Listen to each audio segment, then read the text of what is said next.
name is Afton Lynch, and I'm a Research Associate for Strategic Prevention Solutions.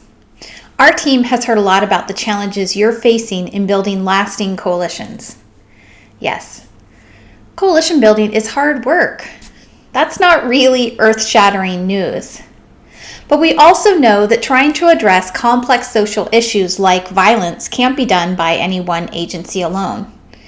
And while organizing a coalition and keeping partners engaged can be a challenging role, it's equally a rewarding one because it's still the best tool we have to bring about lasting positive impacts, which is the very reason why many of us choose to do this work. Working together requires building trust and nurturing relationships, and of course, meetings. Lots and lots of meetings. And so, drawing from experiences like yours, our team has developed a set of microlearnings that we hope will encourage you to reflect on your coalition efforts and inspire you to build meaningful and engaging connections within your coalitions. This series will cover 3 topics: meeting with intention, building buy-in and participation, and fostering inclusive engagement. In this first microlearning, we'll explore ways to help facilitators elevate your coalition meetings and meet with intention.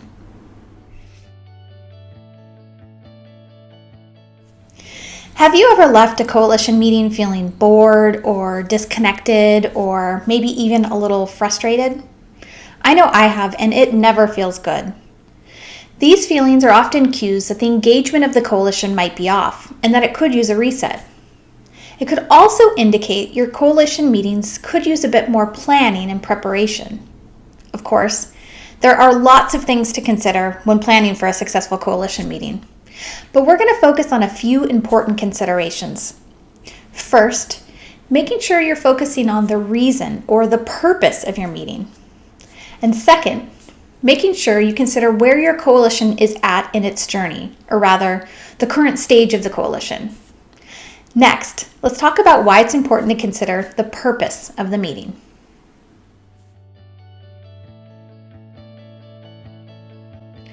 Successful coalitions know that the time they spend together is precious, and they're thoughtful about how they share that time together.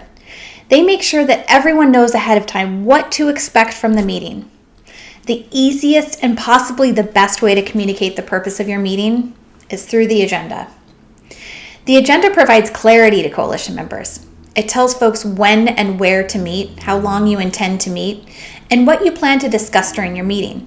Simply put, the agenda sets the stage for your members so they know exactly what to expect during your time together and what they can do to help. Do not underestimate the power your agenda has to build a successful meeting.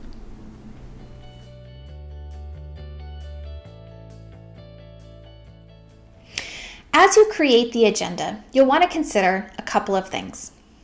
First, your time is limited. Identify a few critical items and think about why you need to gather the group together. Coalitions meet for lots of reasons: to move the group toward action, to organize or plan events, or to build partnerships with new members or agencies. Whatever the reason for coming together, it's important to be intentional with your shared time and communicate your priorities. Next, you'll want to consider the ground rules or agreements. Think about how you organize yourselves. Group agreements set the tone for interaction. They help establish how to effectively and respectfully work together. For example, you'll likely have included a start and end time for your meeting. It's important to honor the time commitments agreed to by your group. Be sure to consistently follow your coalition's ground rules at every meeting, whatever those may be. The third thing to consider as you develop the agenda is the structure of your coalition. Successful coalitions have intentionally structured themselves to complement the goals of the coalition. For example, sometimes coalitions will create smaller work groups to make decisions about certain elements of the work plan. Others make decisions together as a group. Maybe smaller work groups make sense for your coalition? What about leadership roles? Sometimes it helps to rotate facilitation roles as it creates a shared ownership and builds trust. For other coalitions, consistent leadership is more appropriate. As you help your coalition design its meetings, consider how the structure is helping or hindering the work. And lastly, consider the best way to spend your time together. As you develop your agenda, make sure to put the most important action items at the top. You'll want to address those first and make sure that they aren't missed because less important items took too long. Also, try not to spend all the group's time on updates or other things that can be done via email. A little bit of time is okay, as it often helps to build relationships, but remember, your time together is precious, and it should be spent on building your coalition's capacity to do the work it intends to do.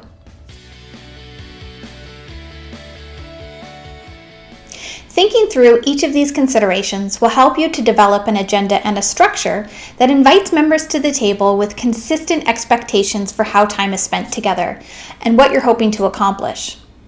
Before we move on, let's take a brief moment to reflect on your coalition's most recent agenda. Feel free to pull it up and review it as you consider the questions on the following screen. You're welcome to pause the video too as you take time to reflect.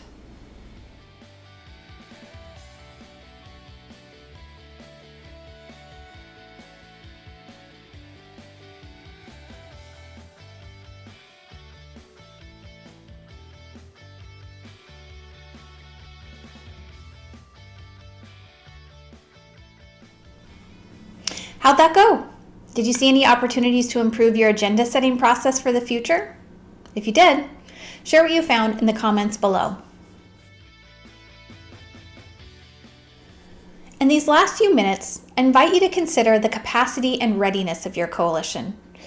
It's important to remember that coalitions that are in different stages of development require different types and frequencies of meetings. For instance, a coalition that's just starting or one that has recently gone through turnover might spend more of its meeting time developing roles and responsibilities for its members and outlining expectations for how your coalition will function.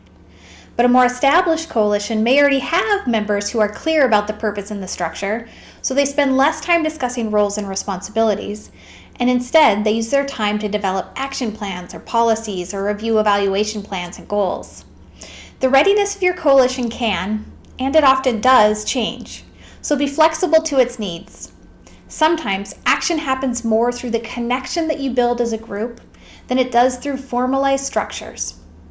Be responsive to the people in your coalition. One last thing to consider as you think about the readiness of your coalition is the frequency of your meetings. As you think through why you're meeting, make sure it lines up with how often you meet.